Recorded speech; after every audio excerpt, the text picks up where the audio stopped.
for fresh face pain, herpes virus. Oh, yes, I remember. And on the antiviral, I'm doing better. I don't have that intense pain because I talked to a surgeon. I was really considering surgery. So today I went to my cranial person, and when I told her about the herpes virus, she suggested that I take clove oil and myrrh oil in capsules, quite a bit of drops. So I want to see what your opinion was about that. I mean, the myrrh has a little bit of like hitting the opioid receptors. Clove oil is used for neuralgias, like, you know, nerve pains. Take it in internal. I mean, it's worth a shot. Definitely couldn't hurt. A lot of times with something like that, you know, you use like, well, see, that's not even pain though. I was gonna say, like when you have like a herpes thing or any sort of like viral pain where it's like, you know, it's causing like skin eruptions or something, the Melissa, Eucalyptus citrodora, even I'm not having any eruptions. It's on that nerve, it seems. You know, it's that nerve is a place to. And is it? So there's no issue on the skin. You're just following the pathway.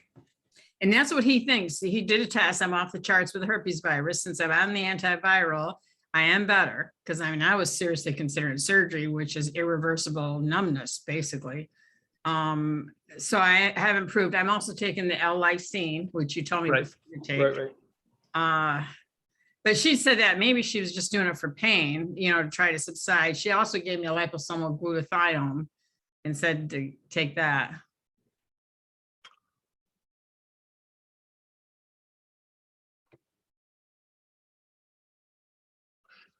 I mean, I don't see an issue with taking either one. If one of them works, I would say it's probably going to be the clove. Yeah, because I know I put that on teeth if I have really good for nerve pain. Usually we'd use it topically, or like when you take it internal, you kind of are doing more for like the gut or something like that. But it could work. Well, I feel you're much more knowledgeable than she is. That's why I wanted to check before I did it. Do you already have some? I have clove, but I don't have myrrh because I've looked before. I would try the clove. I would put a couple of drops in either in water or in a capsule with a little bit of like olive oil or something, and then pop it and just see if it took the edge off. So it's not for herpes or viral. No, it's for nerve pain. It's for nerve pain. Yeah. But you're thinking it really wouldn't, by the time it gets to the gut and stuff, it's not going to make its way to that nerve. No. It would have an overall effect on the body, like, you know, pain wise and nerve pain wise. Okay. The one that I would probably, if you wanted to try to take the edge off too, that could be a little bit more immediate and you could do bigger dosages, is galbanum. I have that, and that I was taking that quite regularly, but it didn't seem to be doing what I needed it to do. And I was taking like about 3 drops in water daily in the morning. Try putting like 6-8 drops on your wrist and just rubbing it together. And try taking the clove oil. Like take the clove oil internally, do the galbanum on your wrist. Okay. And then nothing else for the herpes virus itself. I mean, I'm taking the antiviral because antivirals. I mean, if you want to support that, Melissa is a bit expensive, but Eucalyptus citrodora is good for that kind of viral activity. I might have Melissa. I'll have to look because I have a lot of. If you have Melissa, try taking Melissa internally. Yeah. And how many drops in water? 2 or 3 drops in water. Okay, and that's for the getting rid of the virus, because that's what I want. I want to get off the antiviral, but I'm going to take it for a while because the pain was so bad. It's an antiviral, but specific to like herpes and things like that. Melissa is. Melissa and Eucalyptus citrodora. Okay, both of those are particular. I mean, it's funny in your list today that the things, Samantha, herpes was mentioned in a lot of them. Oh yeah. Yeah. So I'm thinking, wow, how appropriate, right? Yeah.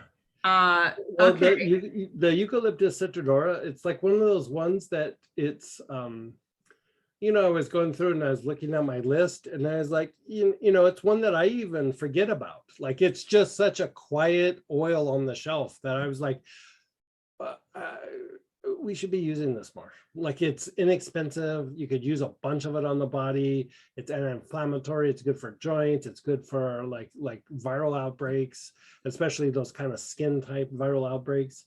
Why isn't this on my mix? And so, yeah, that's why. So to take that one internally, a couple drops in water. No, you can just actually do that topically, like just like on the area. Because see, it's so internal. I mean, it's right here, but it's inside. It's that trigeminal Yeah, it doesn't matter. nerve. Just like wherever, like it doesn't have to be exactly on the spot. Just get it somewhere kind of close to the area, and Okay. it should have a bit of an impact.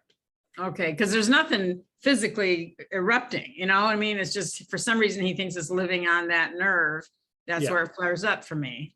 And Yeah. obviously with the antiviral working, I'm better. I mean, I was like suicidal pain. I mean, I'm not suicidal, but that pain can be that.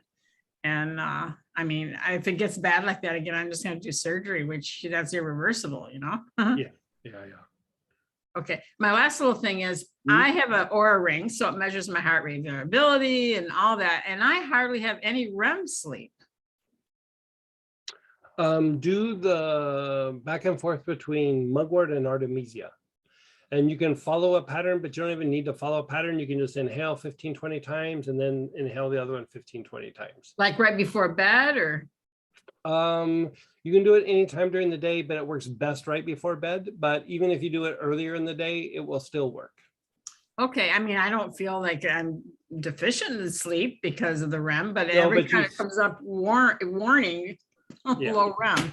Yeah. You still want to be able to hit all the markers in your sleep. And so Okay. we've had several people that, have like a Fitbit or, whatever the thing is that measures the sleep. And when they do the mugwort artemisia back and forth, their REM cycle gets much longer, much deeper. Oh, good. There'll be real evidence of that because I can Yeah. see. You can measure it with the device. Yeah. Yeah. Okay, great. Thank you.